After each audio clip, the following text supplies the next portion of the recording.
Olá, então, mais uma vez, bem-vindo ao nosso canal Vida de Oração. Estou aqui com o Joshua de novo. Opa, tudo bom, gente? E o tema de hoje é oração comunitária. Show. Nós vamos falar aqui um pouquinho de como rezar em comunidade. Agora, levando em consideração, Joshua, que isso aqui é dentro do carisma Shalom. Certo. Porque se for falar de oração comunitária dentro de todos os carismas, vai ser impossível da gente falar tudo, né? Da diferença de comunidades que são muito próximas, comunidade Shalom e comunidade Recado, a oração comunitária já tem diferenças enormes. Cada carisma tem a sua peculiaridade, né? Exatamente, a Canção Nova tem outra característica e o Shalom tem a característica própria. Nós vamos falar dentro do carisma Shalom, certo? Então, se você é da comunidade Shalom, você participa de um grupo de jovens de oração da comunidade Shalom, se é de célula comunitária e tudo mais, aqui a gente está falando para você. Se você não é de carisma de grupo de oração, eu acho que muita coisa vai ser aproveitável. Eu espero que a gente fale muita coisa que sirva para uma oração comunitária de outros carismas também. Mas claro que vai variar muito, entende? Primeira coisa que eu acho que já é bem marcante, eu acho, do carisma Shalom. Na oração comunitária do Shalom, a gente tem um coordenador da oração. Isso independente se você está num grupo de oração com 10 pessoas ou se você está num evento de 5.000. No Shalom, a gente tem um coordenador. E esse coordenador é quem vai conduzir a oração segundo a inspiração do Espírito Santo naquele momento. Por que eu estou dizendo isso? Porque eu sei que em outras comunidades, se a gente está aqui na oração, está todo mundo rezando, e eu não sou o coordenador da oração, o Joshua está aqui coordenando a oração, e aí eu tenho uma inspiração do Espírito Santo e eu sinto que Deus quer que a gente louve a Deus, ou então que a gente cante uma determinada música. Dependendo do carisma, a pessoa vai ter total liberdade de dizer assim, então agora vamos todo mundo junto cantar essa música e vai... No Shalom isso não existe não. Se eu sinto a inspiração de cantar uma determinada música, se eu sinto a inspiração de um determinado movimento de oração, seja de louvor, seja de súplica, seja de sei lá o que, eu coloco para discernimento. Seja na oração, dentro da paz e do discernimento, eu tenho inspiração da música, eu vou lá no Joshua e digo, Joshua, estou sentindo a inspiração da gente cantar tal música, porque eu acho que é de Deus dentro dessa inspiração aqui. E o Joshua, que é o coordenador da oração, vai dizer se sim ou se não. E a oração vai continuar. E eu não vou ficar chateado ou não se o Joshua cantou a música que eu pedi para ele ou não, porque é uma inspiração do Espírito Santo e ele que está com a graça e o discernimento para saber. Entende? E é a mesma coisa com todas as... com a condução da oração em geral. Tá claro, né? Claríssimo. O que é diferente de simplesmente eu ter uma moção de Deus, assim. Aí eu sinto que o Senhor tá chamando a gente para, sei lá, para rezar pelo mundo, pela igreja e sei lá o quê. Eu coloco para discernimento, eu falo alto. Eu sinto que o Senhor tá nos chamando a rezar pelo Papa Francisco agora na oração. E eu coloco para discernimento. É importante você dizer, eu sinto que Deus nos chama a rezar pelo Papa Francisco. Eu estou dando um exemplo. E eu coloco isso para discernimento. Se outras pessoas confirmarem, se o coordenador da oração confirmar, o coordenador, vai tomar a iniciativa e dizer, então agora vamos todos juntos rezar pelo Papa Francisco. E a oração ela vai ter uma fluidez tranquila. Se não for de Deus, fica lá de pronto, assim, não foi, você tinha uma inspiração, você achou que era de Deus, que tinha a ver com o contexto da oração, mas não tinha. Paz e bênção, você continua rezando, escutando a orientação do coordenador. Né? Eu acho que isso é uma coisa importante se dizer. Importante. E aí, outra coisa, que a gente começou a falar antes sobre a oração em línguas. Foi. Grande mistério da oração em línguas. Qual foi a pergunta, Jorge, que você estava falando? A pergunta que eu fiz para o Felipe foi porque... assim, como diferenciar a oração em línguas autêntica, né? Ela como o dom do Espírito Santo, e que é um dom dado em oração, né?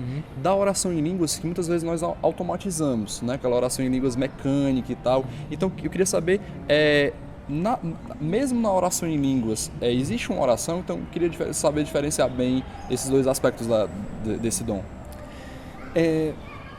Todos os dons de Deus, eles têm uma parte humana e uma parte divina. Deus nunca toma, aí é uma coisa que é muito clara, que tem muita gente que tem dúvida nisso mesmo. É assim, tem gente, algumas pessoas nunca rezaram em línguas ainda, Porque eles acham que vai chegar uma hora que Deus vai tomar conta da minha boca e eu não vou sentir mais meus lábios e vou rezar de uma maneira extraordinária. E não é assim. Vai precisar de um ato de fé do meu coração e um ato de fé meu para estar mexendo os lábios e rezando. Muitas vezes eu estou tão cheio do Espírito Santo que aquilo vai me impulsionar a falar palavras que eu não compreendo, que é muito diferente da oração em línguas dos Atos dos Apóstolos, né? Eles começaram a falar em outras línguas e a gente vê muitas passagens bíblicas nesse tempo. Essa oração em línguas ela é diferente da oração em línguas dos Atos dos Apóstolos. Embora, né, São Paulo diz aos Romanos muito claramente, nós não sabemos rezar como convém, então vem o Espírito em nosso auxílio e nós oramos com gemidos inexprimíveis, inefáveis. Então, o que é oração em línguas então? Eu entrego a minha oração para Deus. Eu desisto da compreensão da minha oração e, num ato de fé, entrego a minha oração para Deus. Quer dizer, o meu coração está tão cheio de gratidão que os meus lábios transbordam em um louvor que eu não sei expressar o que é, mas que é o coração falando para Deus. Isso é extraordinário? É. Isso é... se eu quiser parar a hora que eu quiser, eu paro. Ah, não, mas... porque algumas vezes... Não, quem tem oração realmente autêntica não consegue parar. Mentira. Deus nunca vai contra a nossa vontade, sabe? Deus nunca vai além daquilo que nós permitimos que Ele faça. Então, tem isso. No mais, você sabe que quando é uma oração que é transbordante de louvor ou de súplica, ou simplesmente os lábios se mexendo. Eu acredito que eu nunca vou conseguir olhar para uma pessoa e dizer assim, não, esse aqui é de Deus. Ou dizer, não, esse aqui não é de Deus. Mas é uma coisa do interior.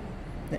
Dentro de mim, eu vou saber quando eu estou me entregando a Deus em oração e quando eu não estou falando, eu estou só ali no automático, porque o coordenador mandou, vamos orar em línguas. A gente ora em línguas porque está ali. É diferente. Como saber exatamente? É um sentimento? É, mas não é só um sentimento. Porque às vezes você ora em língua, você não está sentindo nada.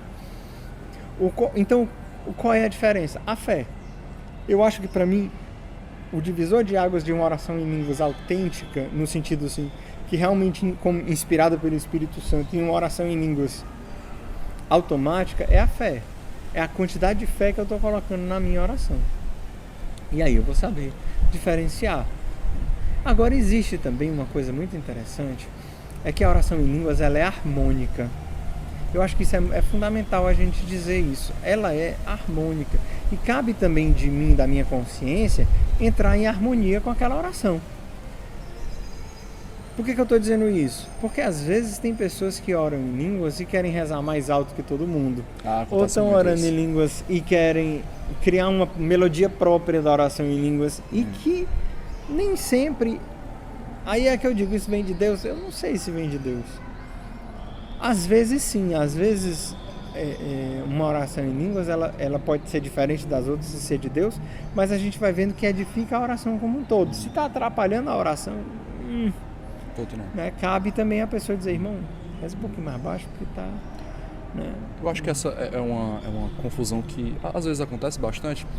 Quando eu estou numa oração comunitária, que é o tema de hoje, né, não necessariamente eu rezo como eu rezo na minha oração pessoal. Exatamente. Né? Eu tenho que entender que quando eu estou comunitariamente, rezando comunitariamente, eu preciso estar, como você falou, né, em harmonia com todos os meus irmãos.